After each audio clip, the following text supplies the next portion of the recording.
Welcome to the Genius Factory. Enjoy the video. In this video, I will show you how to make delicious Knorr tomato soup.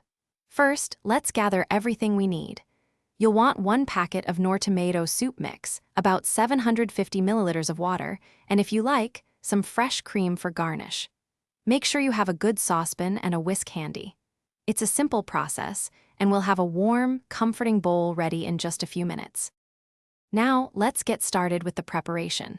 Carefully empty the entire contents of your Knorr tomato soup mix packet into your saucepan.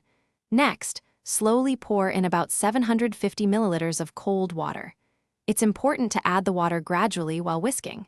This helps prevent any lumps from forming, ensuring your soup has a perfectly smooth and creamy texture.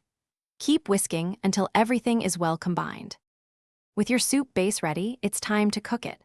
Place your saucepan on the stovetop over medium heat. Bring the mixture to a gentle boil, making sure to stir it occasionally to prevent sticking.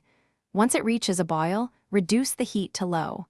Let the soup simmer for about 3 minutes, stirring frequently during this time. This allows the flavors to fully develop and the soup to thicken slightly. Your delicious Knorr tomato soup is now ready to enjoy. Carefully pour the hot soup into your favorite serving bowls. For an extra touch, you can add a swirl of fresh cream or a sprinkle of chopped herbs like parsley or basil. Serve it immediately while it's warm and comforting. It pairs wonderfully with some crusty bread or a classic grilled cheese sandwich. Enjoy your homemade, flavorful soup. Thanks for watching. If you found this helpful, don't forget to like and subscribe.